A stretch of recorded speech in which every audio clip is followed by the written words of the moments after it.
Welcome to Total Barnage podcast. Today we are joined with Mark Cowlard. Hello, Mark. Hey, Guy. Great to see you. And Charles Xavier's joined us today as well. Yeah. Is it Charles today or is it Xavier? Or? I'm Charles today. Charles today. Yeah, okay. I was looking over the previous episode where I embodied the character of Xavier, and it was very odd, out of body feeling. It was definitely odd. It was, yeah. it brought a smile to my face, Charles. But Charles, you don't really know Mark too well, and Mark, you're here to share a bit about your story with health and fitness. Yep. But can you just let Charlie and the audience know who you are? Okay, right. So I'm Mark Cowlard. I'm 56, nearly 57, and I've had a really full career doing all sorts of different things, a squiggly career, as I like to call it. What I do, Charles, I'll start at the beginning and I'll just give you a whiz through in terms of my career. But one of the things I learned when I was really young, I used to play loads of golf when I was 12, 13, something like that. And I used to play golf with these really old guys who I now realise were probably younger than me. And they were all from great backgrounds, interesting jobs, which I didn't really appreciate at the time. But one of them said to me one time, he said, whatever you do in your career, make sure that you stay with a business for a long time, but do as many possible roles as you can with that business. When you leave the business, join a totally different type of organisation. For whatever reason, when I was probably on the 13th hole or whatever it was, playing golf, that stuck with me. So I did a degree as a quantity surveyor. I've never worked a day in my life, though, as a quantity surveyor, even though I'm a chartered quantity surveyor today. But I went straight into construction litigation, and I did a job for 2 to 3 years, completely and utterly out of my depth, where I had to learn very quickly to be thinking on my feet really quickly, agile in my mindset, and learning quickly. Of course, these were in the days, showing my age again, where there was no such thing as the internet. So if you wanted to know something, you had to ask somebody. Really interesting foundation to my career. I went from there to work for Mobil Oil, and in Mobil Oil, I was there for around about 3 years. I had 6 different jobs in 3 years, and that's the kind of the start of what's gone on a lot in my career. Lots of agility, lots of growth mindset, lots of changing what I do based on what the demand actually is. So I worked for Mobil Oil, loved working for Mobil Oil, only left them because they merged with BP, and I thought it would slow my career up. Not that I didn't have a job, but I thought it would slow things up. I left there and went to a very different place again, a company that some of your listeners, who are my age, would at least know. You guys probably don't. A company called Dixon Stores Group. Dixon Stores Group were a UK PLC, and Dixon's used to own brands like Dixon's on the High Street, PC World and Currys. You've probably heard of PC World and Currys, they're superstores. One of the biggest retailers, FTSE 100, joined an organisation with the worst possible culture you ever could do. Interestingly, I left Mobil Oil, had a wonderful time at Mobil Oil, and I left and got married. So I left on a Friday, I got married the week on the Saturday, went on my honeymoon, came back from my honeymoon on a Sunday, started work on a Monday at Dixon Stores Group. Why did I do that? I don't know why I did that. Just totally nuts to actually do something like that. But I did. And I joined this company called Dixon's, and the culture was this horrible retail culture of the 1990s. Everybody shouted and screamed. People took great pleasure in grown men being brought down to tears working in the environment. And I really don't know why I stuck with it, except it was feeding my hunger for change. So doing lots of different roles, lots of different jobs, being challenged in different ways and learning an awful lot. So I stayed there for around about 7 years. And then I stepped out of there into another totally different environment. So I went from Dixon Stores Group, electrical retailing, to a company called Atkins, who were design engineers. And I worked in the rail sector. So I went from high energy, electrical retailing to railway engineering. You couldn't be more kind of diverse in that shift. And I joined this organisation that was entrenched in what used to be called British Rail.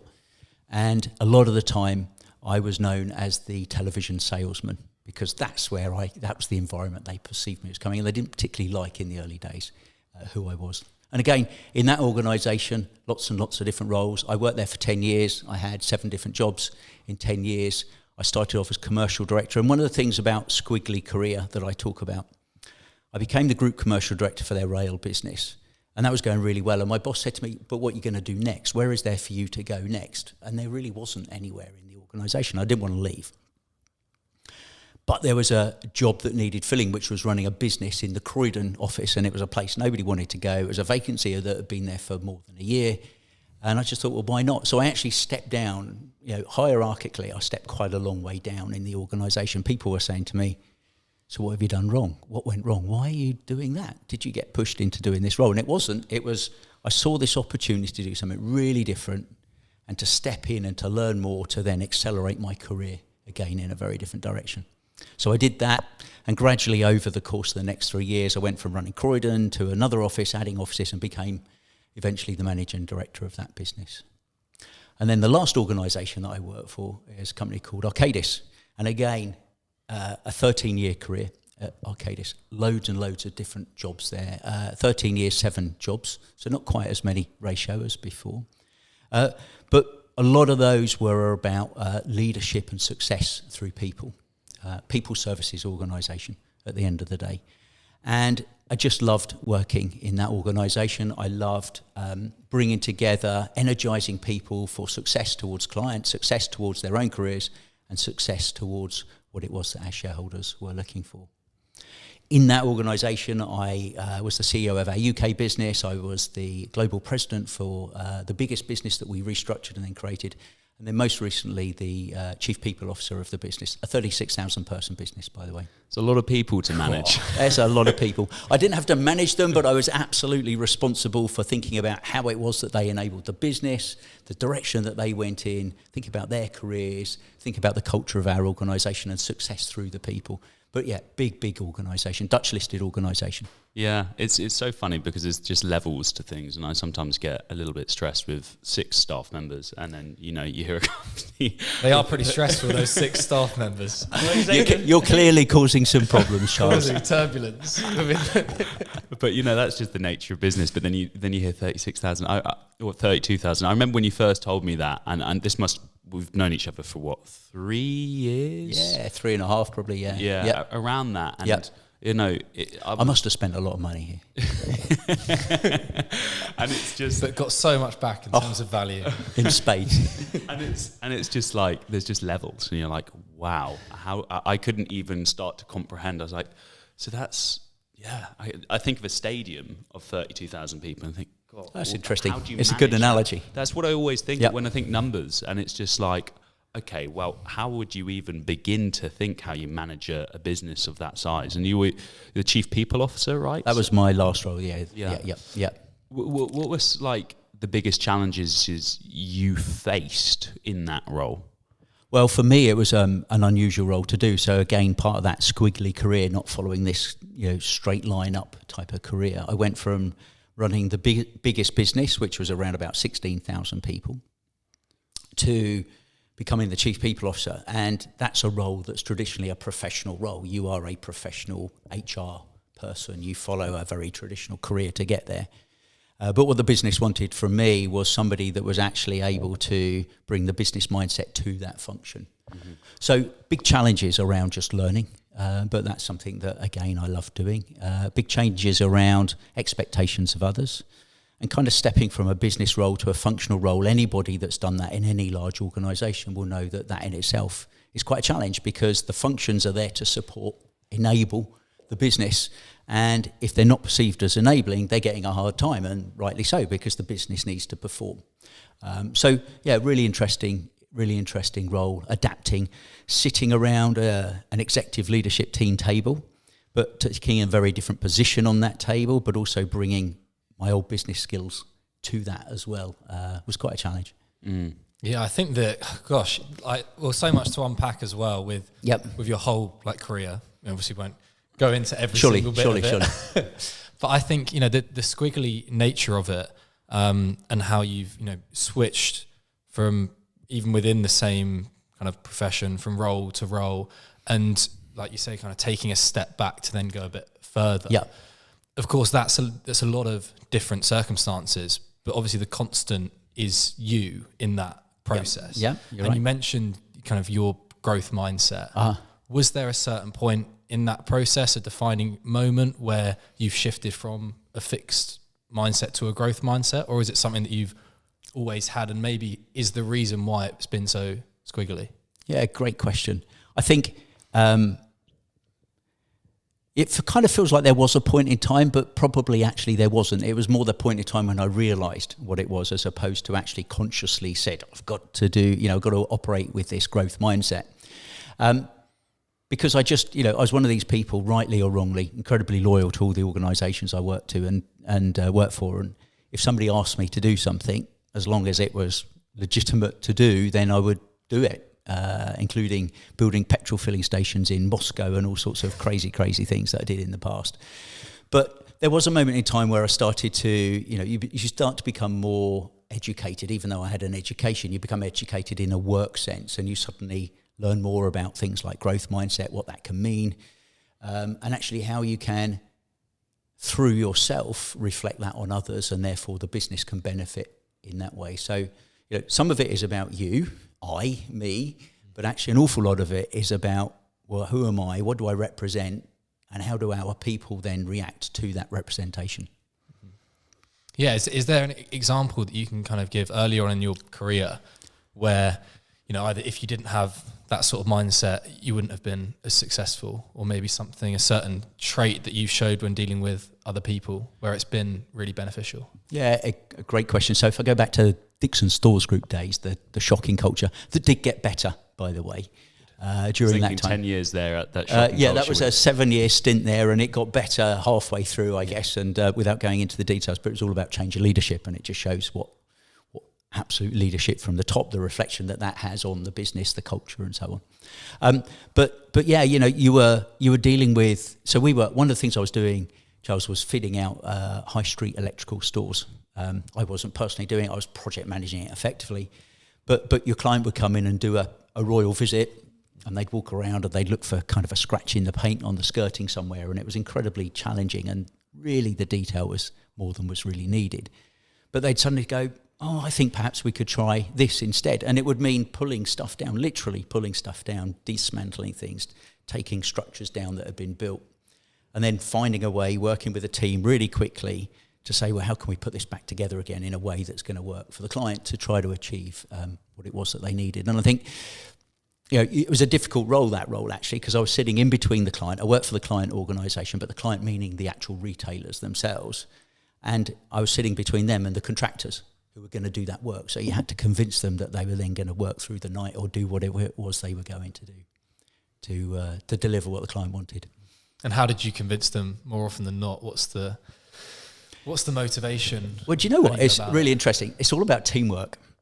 So it wasn't a case of sitting down and saying, hey, look, can we do this? And this is how, and so on and so on. Actually, what we learnt there, and we were really blessed because we had fantastic teams, and they didn't all work for the same company, by the way. There was like an M&E contractor, there was a flooring contractor, a structures contractor, keeping it simple, but all different companies.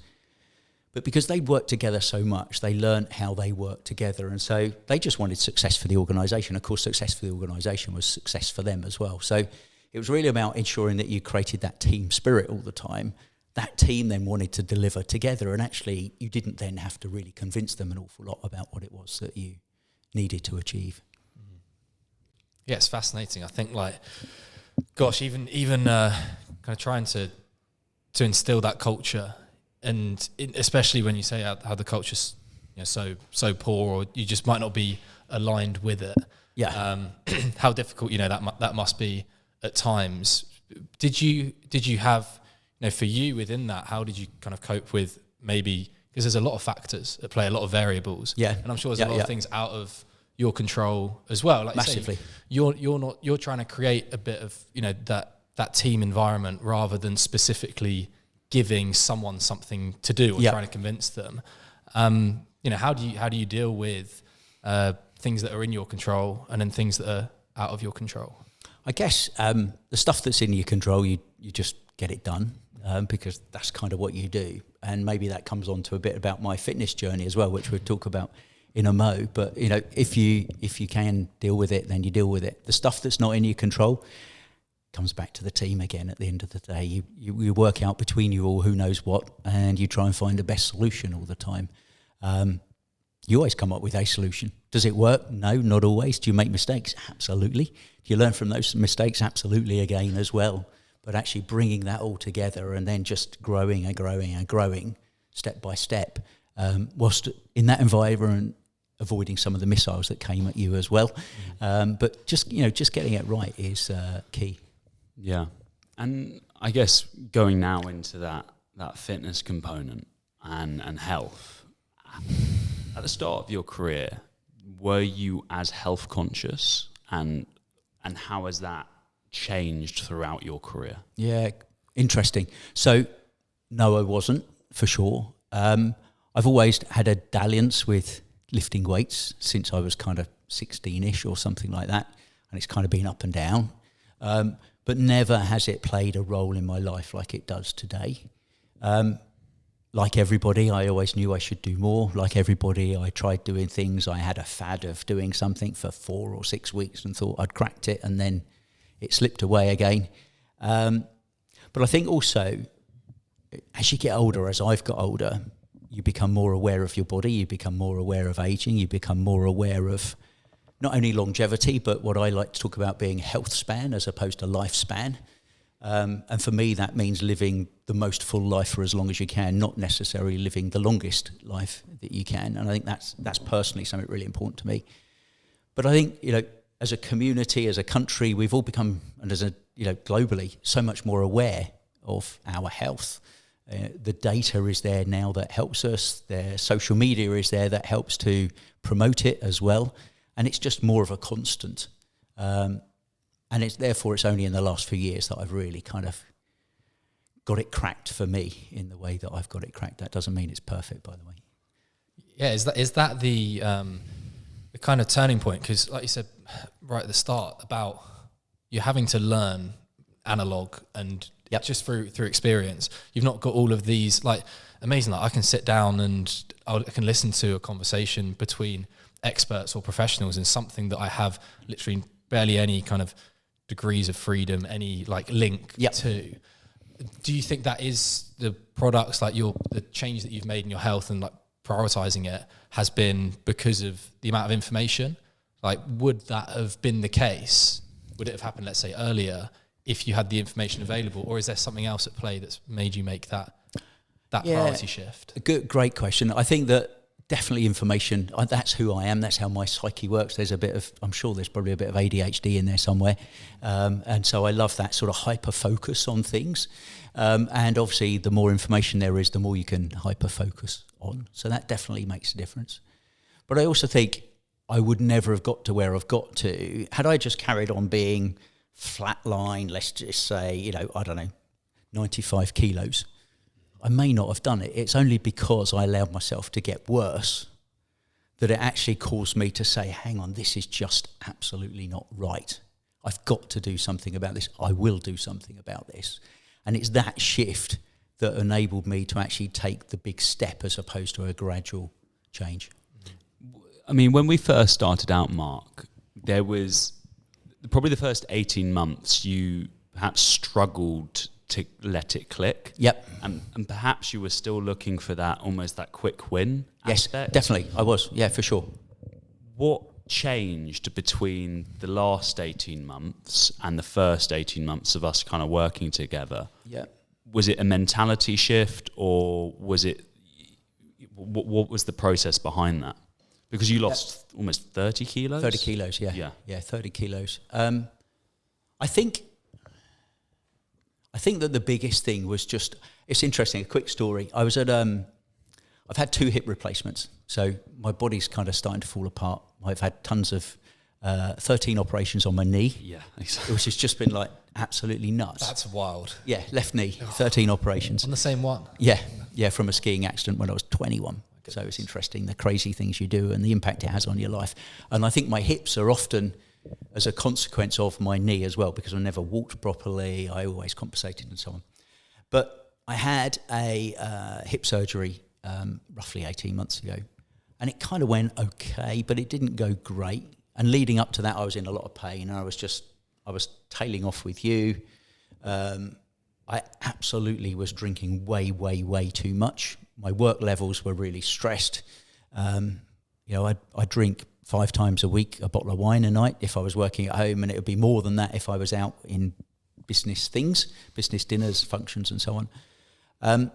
we had a conference, and I was limping around this conference because I couldn't get my hip back into shape, couldn't get the movement and so on.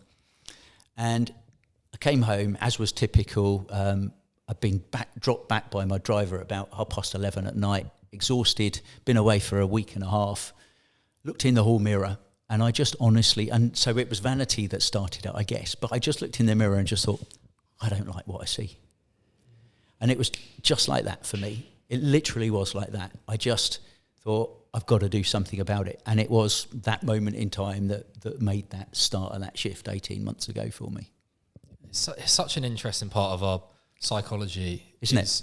Is that, and I've noticed it a few years ago. It's things need to get to a certain level of bad for us to do something about it. Of course, it's like your knee surgery. Yeah. I mean, you wouldn't have gone through that investment in yourself if it hadn't have been really necessary. Exactly, and even if I play the thought experiment out, like my knee was pretty messed up, kind of prevented me from walking pain-free for a good year and a half. Like, it's the reason why I came back from the US to just kind of start afresh and get some decent help for it.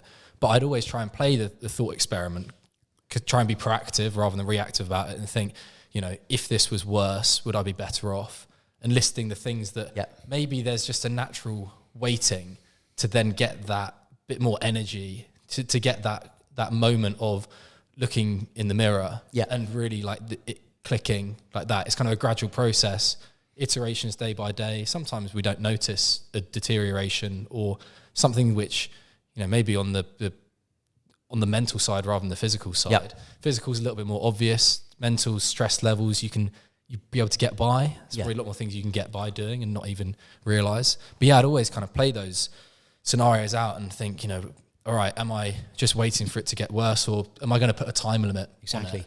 And it sometimes comes. It's a trade-off, isn't it? It's always a trade-off. Mm-hmm. Yeah, and it's fascinating that it's the same experience for you with your health stuff and seeing that moment in the mirror of it. What were the sort of, I guess, your relationship with yourself and health at that point? What were the kind of thoughts and things that you might say to yourself about your physical health? So I guess, a lot of it was around, in my job, I was on a stage an awful lot of the time. I don't necessarily mean a literal stage, but, visiting people, wandering around, meeting clients, traveling the world, doing videos on, Teams meetings, lots of, thousands of people on those calls sometimes and so on. And it was, one of the things that was starting to happen for me was I was just buying more and more clothes that were just getting bigger and bigger. And there is a bit of vanity in all of this. I absolutely acknowledge that. But you just feel disappointed in yourself that, oh God, and actually if I'd have just focused over the last month, I know, because I was always quite lucky. I could always lose and gain, though, a lot of weight quite quickly. I could drop a stone in a month, and I could probably put on a stone in 2 months or something like that. And so I used to waver around so many people struggle like this. But it was, just trying to really get my head around that. That's where I was at that time. I just knew I needed to do something. But it was just that, I don't know, maybe the lighting was bad in my hallway when I walked in and saw myself in the mirror, whatever it was. And I just thought, shit, I really don't want to be that person. At the time I was, 54. I had lost quite a lot of weight leading up to my 50th birthday as well, but not to the same extent. And I held on to that for a long time. And I guess the stresses of work, different roles in work, the world went from post-COVID, so I was 50 just before COVID, so I went through the whole COVID time in control, and then when the world opened up again, we all kind of let ourselves go again. But it was just literally that one moment in time, and I'm grateful that I did look in the mirror. I turned right as I walked into my hallway rather than turned left. If I turned left, I wouldn't have seen myself, and maybe I wouldn't have achieved what I've achieved today. I find it always... It's interesting, what point do you let yourself get to before you make that decision to start?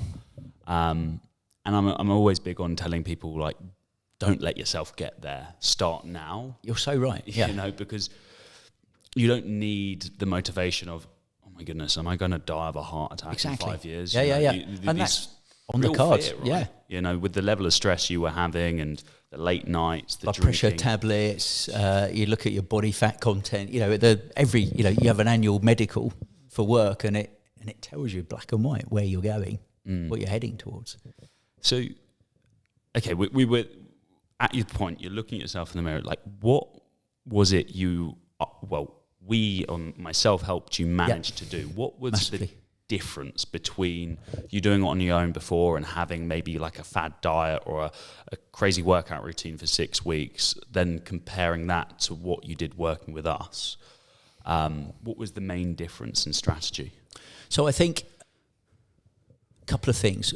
One about you, which is around structure. And I think, you know, we talked about it before, but you didn't tell me what to do all the time, every single day or anything like that. It wasn't like I was some film star having to get in shape for a movie or something like that. But what you did was, what Barn Gym did was give me a real foundation to my mindset around my health going forwards. And then my energy levels gave me the bit that helped me to build on that foundation to get it right. But I think that, you know, a couple of things. I decided that actually this is a work project. You know, it was about my health, of course. It was about how I represent myself towards my family, providing for my family longer term, which is hugely important to me.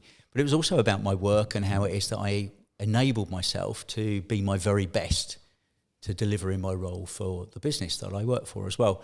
So I kind of thought, well, if you've got a work project, you don't let the business down.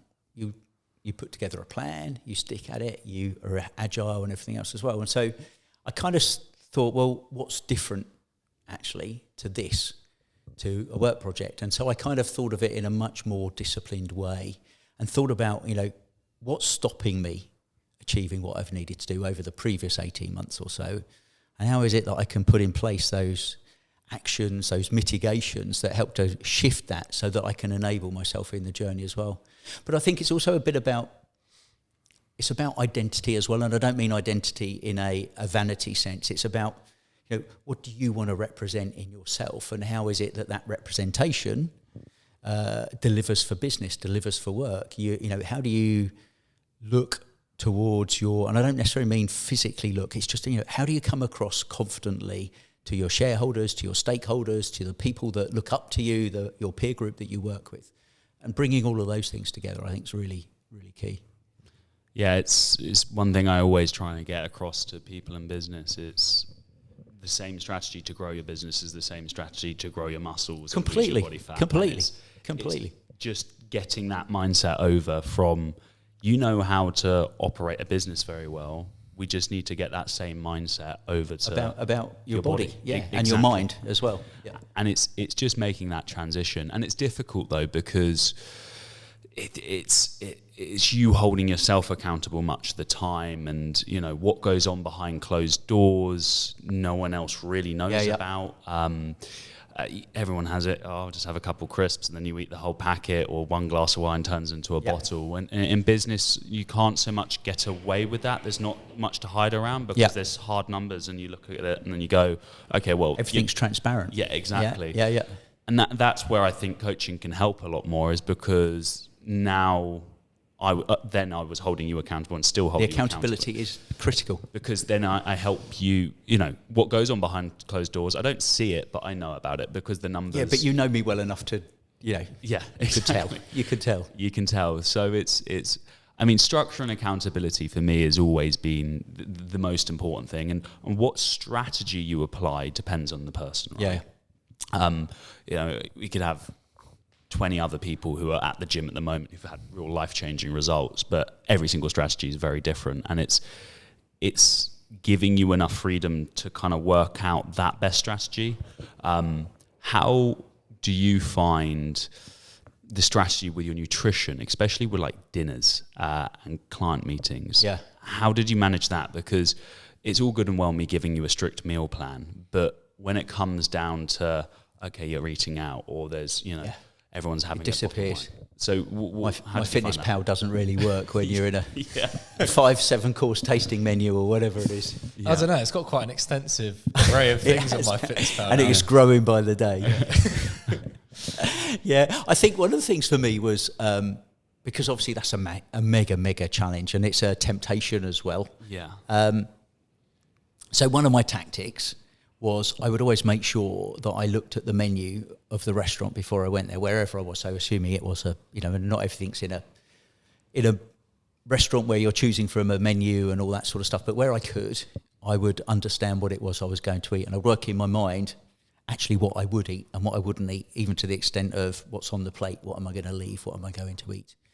And that started to have a real big difference. I was lucky as well that I kind of just managed to cut the alcohol out. And I say lucky because I think you are lucky if you're able to do that. It's not just about willpower. It's just falling out of love with alcohol as opposed to being in love with the sensation or the feelings or the emotions that alcohol can give you. So managing to those two things, but really trying to plan, also recognising when you're just full or you've had enough food. For me, I was brought up as a child that you ate the food that was on your plate, and quite possibly that's not a good lesson to give to young people. You probably should just simply stop eating when you feel like you've eaten enough food, whether that's a quarter of the way through or of the plate, whatever it might be. So learning to stop, I think, was also pretty key. But again, the support you gave me talking around nutrition, using some of the tools that you advised me to use, like MyFitnessPal, and then my own inquiring mind, inquisitivity around nutrition, learning. We learn so much from Instagram. If you've got the right feed coming through, and I recognise that some of it's crap as well. Yeah. But there is so much that you can learn. And that stuff really helped to motivate me as well. And of course, the best thing is that when you are suddenly starting to get into half of a size, or the trousers aren't quite as tight, or you're actually having to buy a pair of trousers that are a size less or a topless, when you're seeing the difference, when you look in the mirror, when you're feeling the difference, when you're putting on clothes, when you're feeling the difference, when you're walking up a hill or going up the stairs, there's no greater motivator than that at the end of the day. Yeah. And going kind of into that MyFitnessPal thing, and I told you from the start, it's not necessarily a long-term strategy, but it's a tool. But immediately at the start, when you start tracking your food, and I like to call it food tracking because calories aren't everything. They're going to define your weight, but then the macronutrients, the micronutrients, the food quality is all important. But as a foundation to build up your knowledge around nutrition, how have you found, when you were meticulously tracking all the time to perhaps now you're having spurts where you're not always tracking, how have you found that's helped you with making good food choices when you're not able to?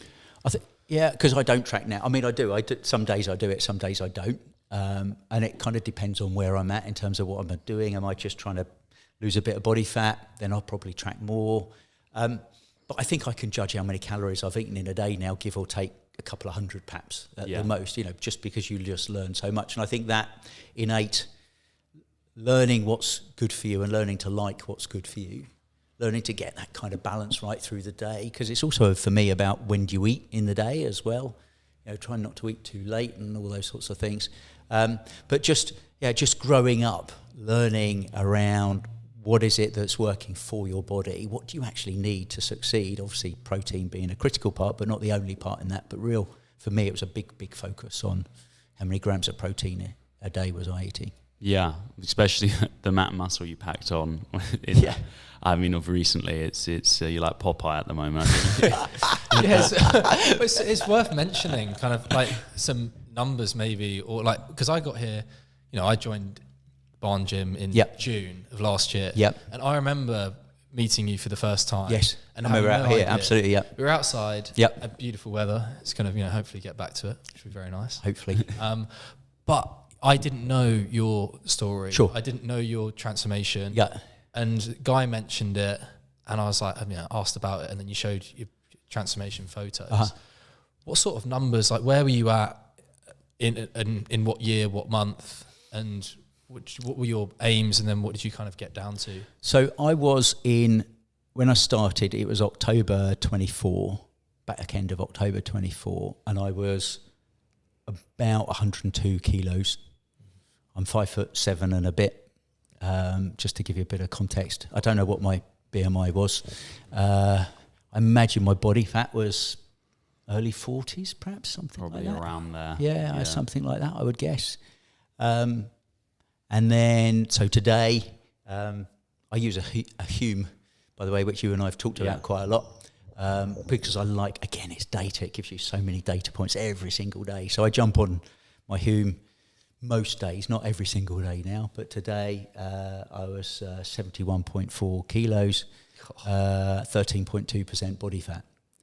So impressive. Yeah, it's been good. I just love it. But I love the data, because what we were talking about it again this morning, I wanted to build a bit more muscle. So I've allowed my weight just to creep up ever so slightly, but my body fat's come down slightly whilst my weight's gone up. And you know, again, it's got to be about the mindset. It's just driving me to enjoy it and succeed. Yeah, data's so important. It's massive in today's world. You know, and it's also the numbers we do in the gym, right? Me tracking them and like getting PBs. I mean, at the start, we were seeing much faster progress, and it's almost weekly we're making PBs. But today we did a couple PBs, and it was like, yes, that's a win, because the progress does slow down eventually. So data tracking for me is just, there's nothing more rewarding. I think people look for motivation or think motivation just comes to them, or inspiration. But the reality is you're not going to feel inspired or motivated until you start seeing that progress. And if you're not measuring anything, you're not going to really see that progress, and then you're not going to be motivated. And like, I always find that, you know, when I'm seeing consistent progress month by month, momentum builds, and then you start seeing better and better results. But when you shy away from tracking, shy away of hopping on the scales, or shy away from, you know, calculating the weights you've done in the gym, then that momentum starts to fade, and that's where people can start to feel a bit stuck again and think, oh, what's gone on? I've put on some weight, etc. And restarting. It's interesting though, because I think, you know, I'm conscious of my age. Yeah. And, you know, I don't want to stop. I want to keep improving. But actually, as you get older, even if you're standing still, that's still an improvement, really. You know, so I'm sort of preparing myself for that mindset as well. That's not to say I'm going to give in, but, you know, I still want to be fabulous metabolic and athletic age in, you know, how I am. But, Charlie, a question to you maybe, you know, as an athlete, you know, you don't see, you know, when you're at your peak, you don't actually see that big step change every single day, every single week, or how would you deal with that, and how is that relevant to me? It's such a good question. I'm assuming that is the case, by the way, as well. Yeah, in my mind, and I think it's very relevant as well, the stage that I'm at the moment, because I have been injured for the last 2 years, coming up to like 2 years. Yes, long time. And it's a long time, and it's the longest time that I've had without running at all. I've had periods in the past where I've been out for, you know, half a year or so. Yep. But it's the one where those measures of success have been taken away from me. Yeah. And so, that's the kind of a question that sparked in my head when you were talking about certain measures of success that you've had, like definitive measures with data. But there's a lot of stuff that's not on the spreadsheet. Yeah. There's a lot of stuff that you can't go with data. And for me, like, it used to be, you know, it might be a sort of thing like trusting the process, or trusting a coach or someone externally that knew what you're doing, what you needed to do with training, and it's then focusing on being consistent and doing the inputs, and then the results might just be delayed. But recently, over the last couple of years, I mean, I had a year and a half before this surgery where I didn't make any improvements walking around pain-wise, despite being the most consistent I've ever been in my training. Yeah, we saw it, Backing off when I need to back off, like taking weeks and maybe months off completely to recover. But then also some days like being really diligent, doing a couple of hours of training a day, cross-training, mobility, trying to seek information. And so it's in that process, I've not had the measurable stuff. It then just comes down to questioning the values of really what I get out of the pursuit.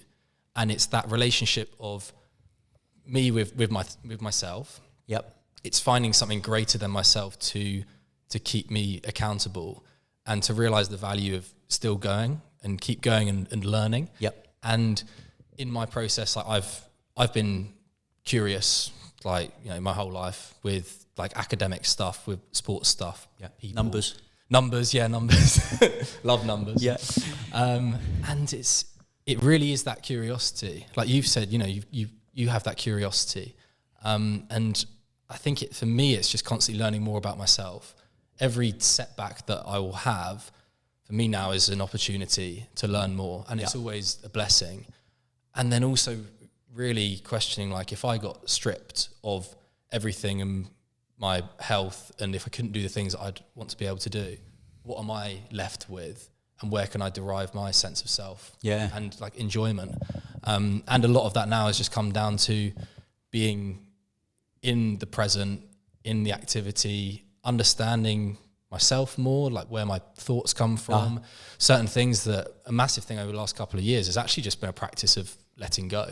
Letting go of what really matters or doesn't matter. Exactly. It sounds like you've had a similar, you know, process of letting go of the things that don't serve you, like letting go of the like alcohol, letting go of certain other habits that were holding you back from getting to kind of where you want to be. So it's a mixture of what I call, you know, quantity metrics.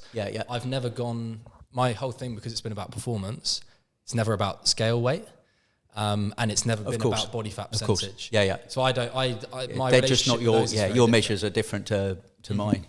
But then a lot of the time it would be about race times, running times, tenths of a second or hundreds of a second on a track or whatever it is. Yeah, exactly. And then it would be about strength measures. If I'm going to a physio and like, right, I'll improve on this and see if that works. But I think more and more, because I've gone, like, I don't need to be chasing certain numbers. I won't need to be recovering or just learning more about myself. It's a lot more of a kind of a quality metric of how I'm feeling, how I can negotiate setbacks, and then also having that thing that's greater than myself, and knowing that the more that I invest into myself and using setbacks and uncertainty to my advantage as like resistance to train against, then can I still, you know, engage in my relationships with other people when everything else for me is like so much uncertainty? So can I have consistency within a whole spectrum of, like, you know, various like circumstances? Fascinating.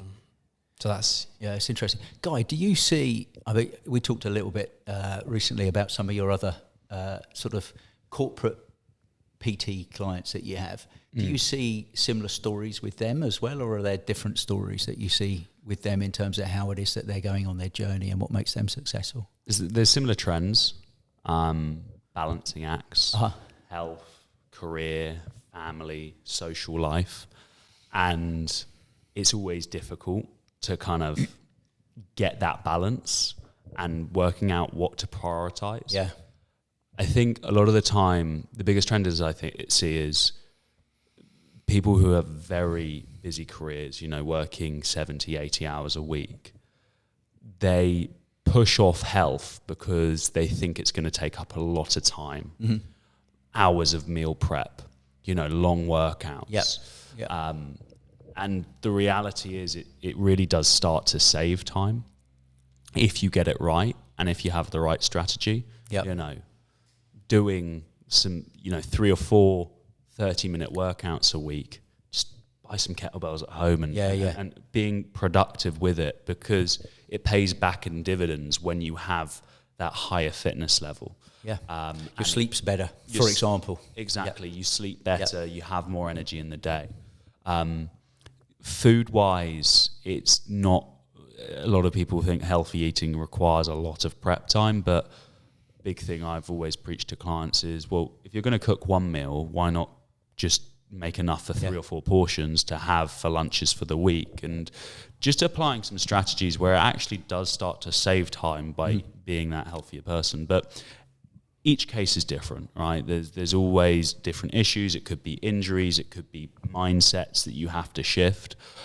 But generally, it's time is the biggest complaint. And that's a trait I see across the majority of my professional men and women who have got, you know, crazy hours a week they're trying to work. It's like, I don't have the time. I've got a family. I've got that, you know, endless hours at work. I mean, But what did you find since, I guess, the past 18 months, 2 years, since you've really started to focus on it? How's it affected the time you have and the quality of your work?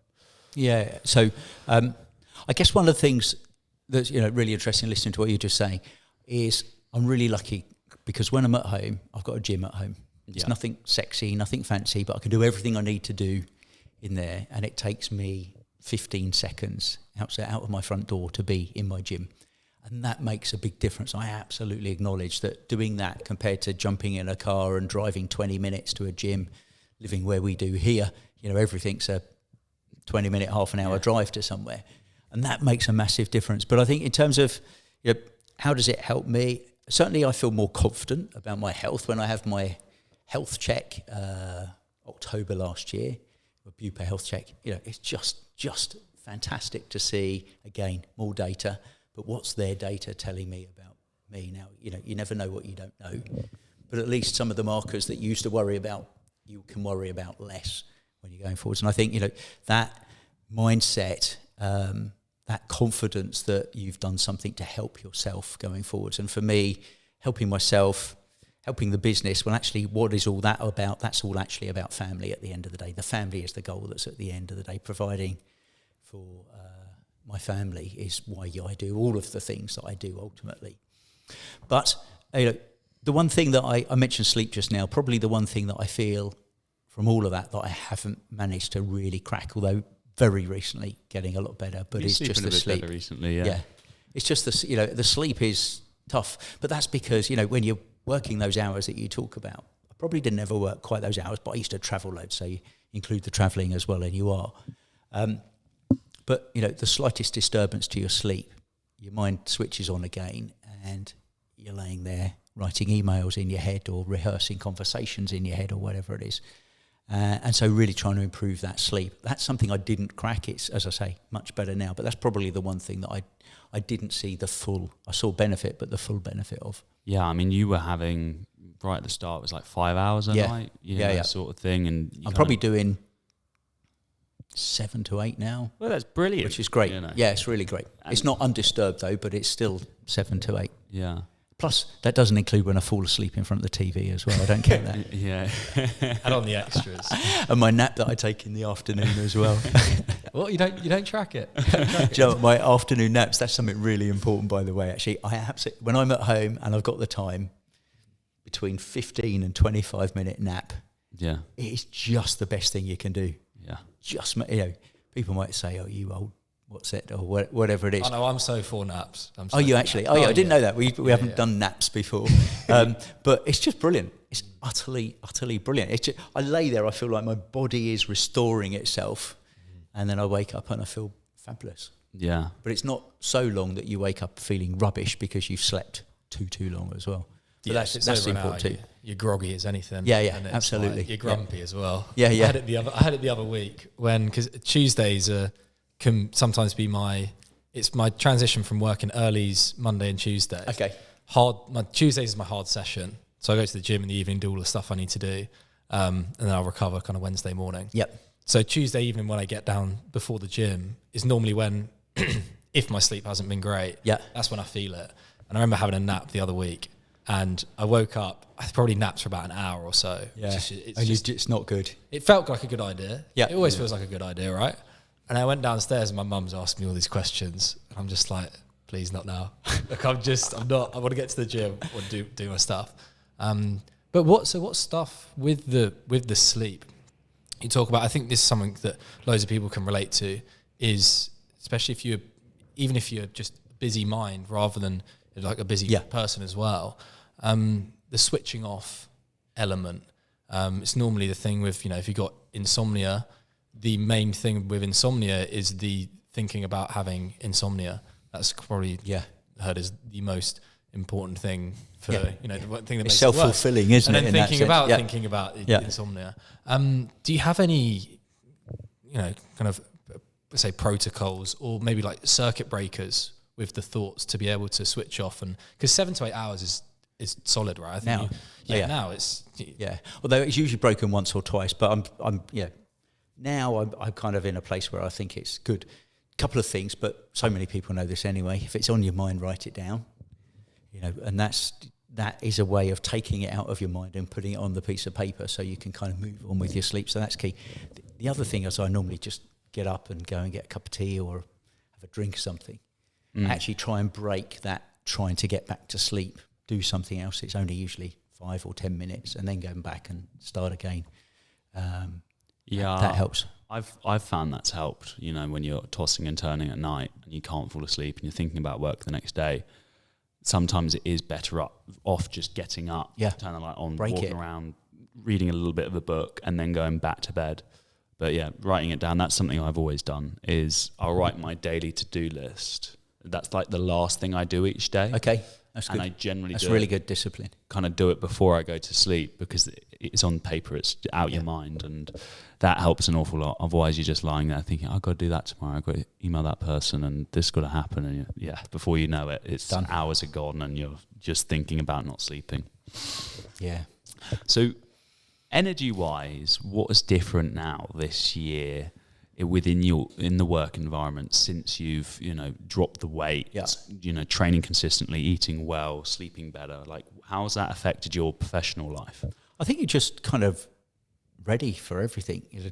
With a busy job, like the jobs I've had, that agility, you just don't know what's going to hit you one day or another. You could be, suddenly your share price takes a tumble and you don't really know why, and what you're doing in the business to convince, whether that's me or somebody else, convincing shareholders about the actions that you're taking.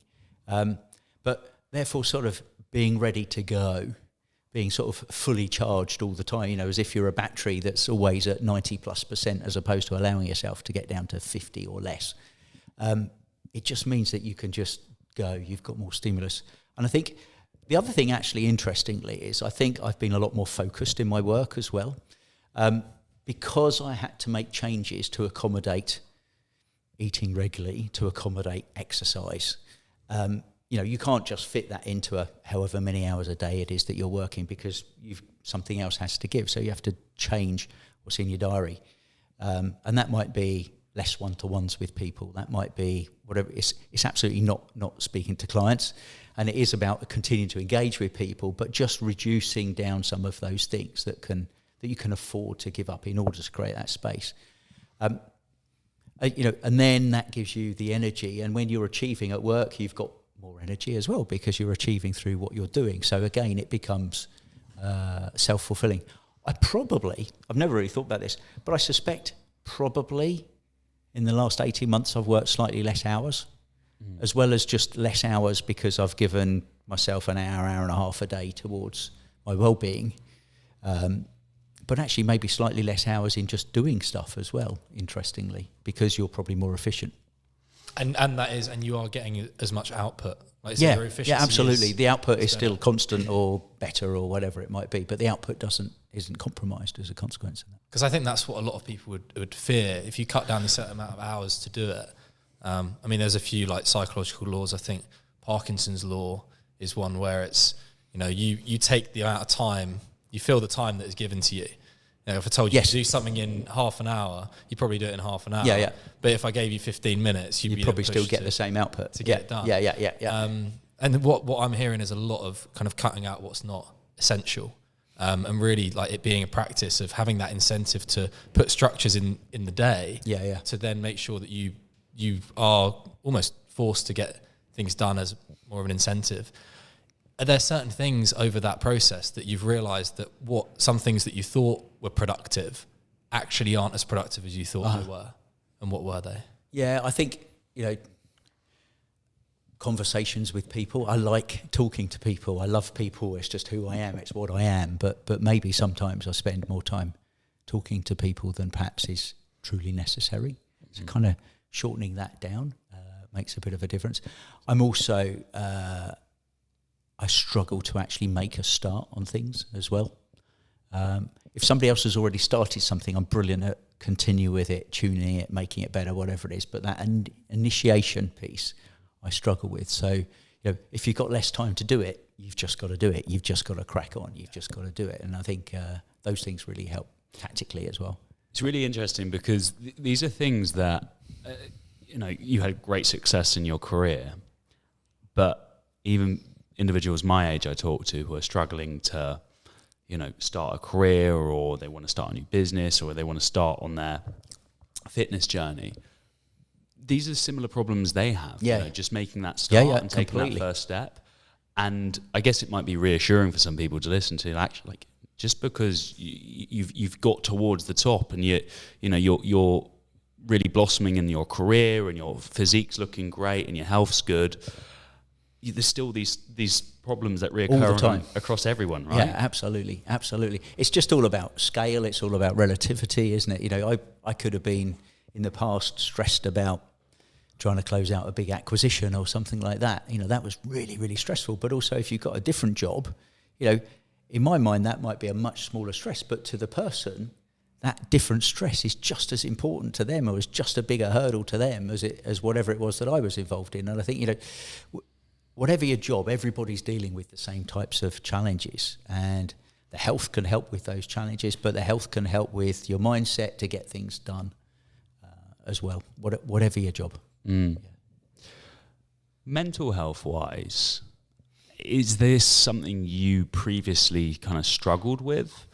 And how has getting your body fitter affected that, if it's affected at all? Well, I think, I can't imagine there's anybody that puts their hand on their heart and says that they don't struggle with different things from a mental health perspective. It's built into who we are. For me, it's all about, again, how do you actually deal with the challenges that you have? Do you talk to somebody about it? Do you internalise it? Do you use chemicals to help you to improve it? Do you use professionals to help you to improve what you are? And all of those are, remedies to help you with that. But I think, again, if you're feeling fresh, if you just look at the world in a slightly brighter place. That doesn't mean the world can get deep and dark from time to time. But it's about, I don't know, I've used the word foundation quite a few times today, actually. But, there's a foundation to your fitness. There's a foundation to your mental health. There's a foundation to your approach to life. How do you approach your friends? How do you give people your time? And trying to lift that foundation up all the time, I think, is critically important. And I think if you haven't got health, you haven't got anything. Let's face it. There was a quote, and I'm probably going to get this wrong, but you've got a million problems in your life until your health fails you, and then you've only got one problem. Mm-hmm. And that is so true, isn't it? And fitness doesn't give you all of the answers to that, but it actually ticks a lot of the boxes towards helping you to improve the areas that you can actually influence, recognising you can't influence everything. Yeah. I think fitness is especially on the physical side, it's kind of like the playground where then the mental can thrive. Yeah. I think it's great. You can focus on improving your mental health, but really the vehicle to do it is by working on the physical. Yeah. And then the mental will come kind of downstream. Couldn't agree with you more. We had a conversation, sorry to interrupt, but we had a conversation, we talked about alcohol. Yeah. And it sounds corny, and I don't want it to sound corny, but for me, like, my exercises now gives me what alcohol used to give me in terms of the boost dealing with challenges and things. And, if things are tough, I'll go into the gym for a second time in the day sometimes, because it's like slugging half a bottle of wine, which is what I would have done in the past, or a couple of big gin and tonics. It just takes you to a different place, and it just lifts you up. It's for me, so critically important. But again, I've got a gym at home, a basic gym at home that enables me just to do that. But you can go and do a load of press-ups, go for a walk, go for a run, whatever it might be. But it really, really, really helps. Yeah. No, it's always been the remedy. I remember in lockdown where everyone was locked up in their houses, especially in the city. And that was chronic. A lot of people were upset. And then I was out here in the sunny weather working out on the grass on the farm with my dumbbells, kettlebells, and just felt amazing. And that was the real catalyst for me, thinking, I need to make some other people do this, because this is just seeing how good I feel right now. And that's kind of what led to Barn Gym. But I guess for you, what made you want to come to Barn? Was it the outdoor? Was it the more personal approach? Or was it just because it was local and you thought you'd give it a shot? Do you know what? In truth, it's a bit of all of those things, I guess. But But those are the things that get you to come in the first place, or the first 2 or 3 times. But I think that the thing that's kept me coming is actually the regularity. So until very recently, I'd come at 12 o'clock every single Friday. Yeah. You know, that was my slot, wasn't it? And now unless I was 8 travelling. 8 a.m. Tuesday. 8 a.m. Tuesday now, yeah, absolutely. But you know, the regularity of that made a real difference. I think the fact that, you know, I love that my knowledge has grown, and I'm absolutely not an expert in the world of fitness and nutrition, but I have a level now which I can really use that to help myself. But coming here, you know, so much of it's just about the friendship, so much of it's about the banter, something taking the piss out of each other. You telling me today, did I do that sled push or not? You know, it's still out there. It's still out there, yeah. But it is at the other end you now. You never pushed it back in the end. But I think, you know, it's knowing that there's a great community here, and what you've created is massive in terms of the broader community and all the people that do all of the different things that you offer, not just PT. Yeah. And I think, you know, that's really, really, really exciting for people. The environment is just amazing, of course. You know, driving down a country lane, okay, getting fed up when you meet somebody coming the other way and it's a pain and all those things. But just being in the heart of the countryside is really, really relevant, because, again, that puts your head in a great space. And, you know, we trained this morning, 8 a.m, and it was bloody freezing out there, but it was great, wasn't it? Yeah, we just cracked on. Yeah.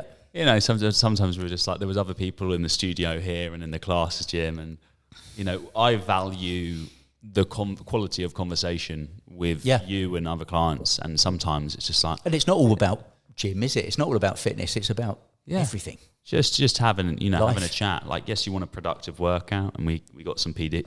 Yeah, PBs today. But it's, you know, having a nice conversation, and for a lot of people, you know, that might be the only conversation you have outside of the family or outside of work for that day. And that's important too, you know, that independence of, it's not a friend, it's not a work friend, it's not your family.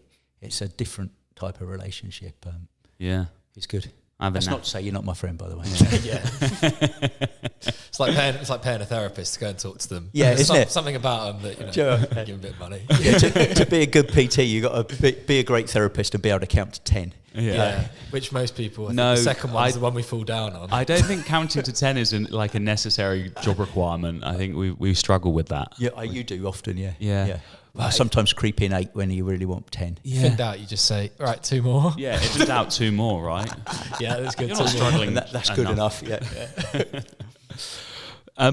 But Mark, I mean, it's been an insane transformation. I mean, we put some of your photos online recently as some marketing material, and it's on the website. And the amount of messages we've received of just like, how did he do that? Like what? But I get, if you were to just quickly explain in a sentence, how did you do that? So your foundation, definitely, you know, I wouldn't have done it without your foundation. I'm lucky that I'm inquisitive, and therefore I learnt more and more. I used Instagram, rightly or wrongly, an awful lot to feed my knowledge, and I love doing that. And I was lucky that I saw the progress relatively quickly, and have continued to see that progress. And okay, the progress today is not about weight, but the progress today is about maintaining weight levels, you know, improving muscle mass, perhaps bringing body fat down to a level that's appropriate, you know, for my lifestyle and so on. But just measuring, seeing whatever it is that you want to measure by, seeing that change. For me, it's just so motivational. But I said it earlier, you know, everything you do in your life is about, for me, it's about my family. And you know, I just can't allow myself to go back to be that person that was super unhealthy, because what does that mean in terms of not only my future but my family's future? And I think, you know, putting that context into it is critically important as well. Yeah, it's very, very purpose driven. Yeah. That wake up call where you saw yourself in the mirror, and that, you know, it's all for your family. And I mean, there's vanity in that as well, but I'm always the first one to put my hand up and acknowledge that. But I think the acknowledgement that, you know, you have, and I think it's great you have different purposes. You've got more than one purpose. Yeah. It's not just something as a self-improvement tool. It's something that you recognise that you have this thing that is greater than yourself. Yeah. I mean, it's something which I'm so fascinated by, especially moving out to America, where religion is a massive thing. Of course, yeah. Huge. huge. And in high level people sport, don't realise that in the US, by the way, just how big that is.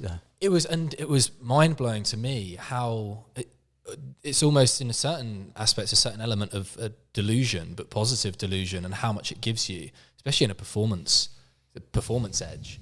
Is from the, not everything is on you. You can outsource some of that. A lot of the things that you've talked about is that something outside of yourself being, even writing things down. There's a certain level of detachment. Yes. It's the leadership. Like you're doing something for other people. You're not trying to. It's not like a transactional leadership technique where you're just telling people what to do. Yeah. But it's then you maybe having that emphasis of leading by example as well, and seeing that impact. Yeah. That leadership by example is just, it rubs off. If people, again, another conversation, we must talk too often and not train enough when I'm here. But another conversation is, if people want to drink, I've got nothing against people wanting to drink. And sometimes I almost wish I wanted to drink again, but I just don't want to drink again. But when you talk to people about your journey, particularly around alcohol, you find them starting to adjust their ways. And that's not because I'm saying you shouldn't or don't. I'm talking only about me because I've got no right to talk about them. But suddenly people start to change whatever it is that they're doing as well. And that's where the shadow you cast on people in whatever it is that you're doing, good or bad, is just absolutely massive. Yeah, that's something I'd like to touch upon is now, like you mentioned, it's you don't have that need to drink because it seems like you've found the benefits, you've understood the value which it provided you, because a lot of the things that we do, it served a purpose at some point in our lives, and of course, let it go when it doesn't serve you anymore. It might take sometimes, it might take a hell of a lot longer than you might feel like it need to, and you're like, or never even, or never, we might not even find it. What I'm really interested in is, are there certain things that initially felt like a sacrifice, but now that you understood the value is more of a lifestyle choice? It sounds like alcohol might have been it sounds like you're ready to give it up, but linked to alcohol for sure. So I think it's easy to kind of like question yourself if you're the life and soul of a party, if you're not drunk, but if you've not had a few drinks. So there's that kind of thing, and you've got to almost relearn that. And also linked to alcohol from a work perspective, you'd often, if I was away with the rest of the leadership team and you finish a meeting at say 6 and right, we're going to meet at 7:30 to go for dinner or whatever it might be. The likelihood is that throughout all of my career, most people would drop their bags in their hotel room and be in the bar 15 minutes later. And if actually your motivation is to dash back to your room, get your gym kit on, get in the gym, train for 45 minutes, dash back to your room, get showered, and be ready to meet everybody at 7:30 when it's time to go, feeling great, feeling like you've achieved something, but actually missed out on some of the social nature of the team, that's probably a pretty significant sacrifice from a work perspective. And does it still feel like, because that fear of missing out is massive, I think, across the FOMO. The FOMO is probably the main thing that stops people from giving up something. Do you still feel like you're missing out on it? I think you just come to terms with it, and everything's a trade-off, everything's a sacrifice. Again, we were talking about every decision you make is a business case in business about well, what's the input, what's the output, what's the negative, what's the risk, whatever it might be. But if you're just feeling good and you're feeling that you've done something for yourself and you're accomplished, doesn't matter whether everybody knows that you've done that or not. Absolutely doesn't matter. But that feels pretty good. Big motivator for work. Well, Mark, I think we've covered a lot today. Probably. Yeah. We've probably rabbited on for way too long. No, not at all. I don't even know. We've been going for about an hour and 10. An hour and 10. Hour and 10. Yeah. Okay. But thank you so much for coming on the podcast today, and hopefully this story you've just told us today can inspire other people to get involved. I hope so.